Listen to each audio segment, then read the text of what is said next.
Ayan, so good morning. Eto na tayo ay magpe-paint ng ating bedroom. So pumunta ako ng Comembo para dun tayo bibili ng paint. Ayan. So eto, located siya sa Pembo pala, hindi Comembo kasi bago pa siya ng stoplight. So tulip color ng Rain or Shine, water base and glossy ang bibilihin natin.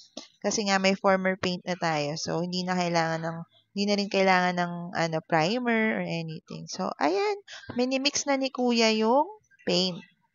Dito nga pala guys, mixing lang ang ginagawa nila. Wala silang naka-ready na na paint. Ayan. So, sobrang dami bumibili sa kanila. Kanina may nakasabay ako, 10, ayan, yung malalaking balde ng Boysen nung binili. Umabot siya ng parang 18,000, ganun. So, ang kinuha ko is yung tulip na, white color. Tapos, ayan, meron din tayong maple brown. Para yan sa mga, natin, mga side-side. So, ito nga yung total na nakuha natin is 1,215 kasi bumili pa ako ng brush, ng mga pang roller, tsaka yung parang ginagamit sa roller. So, ayan nga, tinulungan ako ni Kate na maglagay ng mga tape sa sides. Yan, nakikita ko lang yan sa mga tito ko pag nagpe-paint sila. So, ayan, nag-start na rin ako mag-paint dito sa side kasi trinay ko lang talaga. Pero ayan na nga, ang tagal ko na kasi talagang sinasabi na pipinturahan ko na yung kwarto. Parang nakadalawang balik na yung partner ko from barko.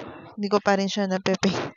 And pinapromise ko sa kanya lagi na ipe-paint ko pero hindi ko nagagawa. So ito na nga, tinuloy na natin. And sobrang tagal na rin kasi nitong paint na to bago pa si Kate ipanganak. Ayan na yon. So hindi ko na siya napinturahan ever. Ngayon pa lang. So ayan nga, ayan. Meron na tayong first coating. Hindi talaga ako marunong niyan. So, hindi talaga siya pantay-pantay. Dumating lang talaga si Mon. Ayan. So, siya na nag-finishing ng natin. So, ayan. Kunwari. Pero ako talaga nag-paint niyan. Ako talaga. Medyo mahirap nga lang kasi hindi ako marunong. Tsaka parang nananakit na yung katawan ko. Dadating ng ating monthly period. Kaya siguro sinisipag din ako. So, ayan. Paint, paint, paint. Maganda naman yung kalalabasan niya, guys. Maganda yung tulip na color. Kasi para siyang tool white na may pagka-cream ganun. Pero kasi may nakita akong minix ni kuya na parang onting pink eh. Nilagyan niya ng onting pink. Ayan. So, medyo mahaba-habang to kasi medyo malaki yung kwarto natin. Char, malaking kwarto. Hindi. Hindi malaki kwarto namin. Joke lang yun. So, ayan na nga at nagkukunwari tayo. Alam natin ang ginagawa natin. O, tingin-tingin pa sa camera. So, ayan. Ayan. Tinitingnan ko kasi tinatansya ko kung pantay ba. Pantay ba? Pero first coating pa lang yan. First coating pa lang yan. Kaya, hindi ko alam kung ano talaga yung ginagawa ko. Ayan. Yan nga strong independent woman tayo eh. Kaya, ayan. Pero maganda naman yung kalalabasan niya in fairness. So, isang side pa lang yung nagagawa namin. And, yun nga pala, yung mga aso, pinalabas ko muna sila sa labas kasi baka makalanghap sila ng or makakain sila ng paint. Yan. So, doon muna sila habang nagpe-paint kami. So, ayun nga ako na rin okay pa ako pero napapagod na talaga ako niyan. Ayan. So, kumakanta ako niyan, tinanggal ko yung music kasi baka na naman tayo ni Facebook eh. So, wala kaming ladder. Ang ginagamit lang talaga namin is upuan. Yan, yung mga modo black. Though medyo delikado siya, pero kaya naman ng katawan. Kaya nga si Monjing din. So, ayan. Okay tayo para sa first coating. Actually, dumating si Mon mga, past one. Past one na. And medyo madami na rin ako nagawa. Kaya, siguro, natapos ko rin naman siya. Kaso kasi, talagang tina-timing ko na matapos bago mag 5 kasi syempre magpapahinga din muna ako bago maligo at susunduin ko si Kate ng 6:30. So ayan. Well, natapos naman kami ng 5, mga 5:20 gano'n. Tapos pa kami ni Mon, chikahan-chikahan. Tsaka nag-picture-picture pa siya dito sa manig. Nagpa-picture siya dito sa mannequin kasi nga, ano, parang nagandahan din siya.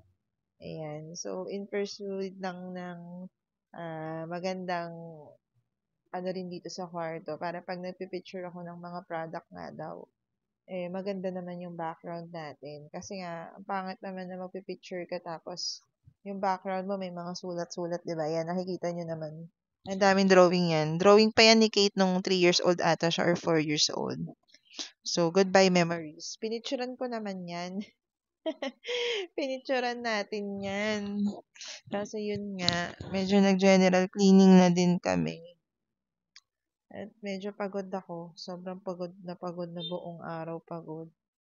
Tapos bukas ulit. Ano ba, guys? Bakit ba kailangan maging strong, independent woman? Ang hirap, no? Ang hirap maging ano. Buti na lang meron tayong mga partner. Ayoko talaga siya papuntahin kasi sa totoo lang, ayoko talaga nung nagtatrabaho ng may mga asong. Gusto ko ayoko na pag naglilinis, ang daming ano. Kasi hindi ko alam kung saan nilalagay yung gamit eh. Ewan ko kung kayo rin ba ganun.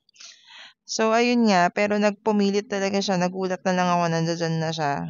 Ayoko talaga siya papuntahin. Sa totoo lang. Pero, ayun nga. Thank you pa rin kasi hindi niya ako pinabayaan mag-paint nito.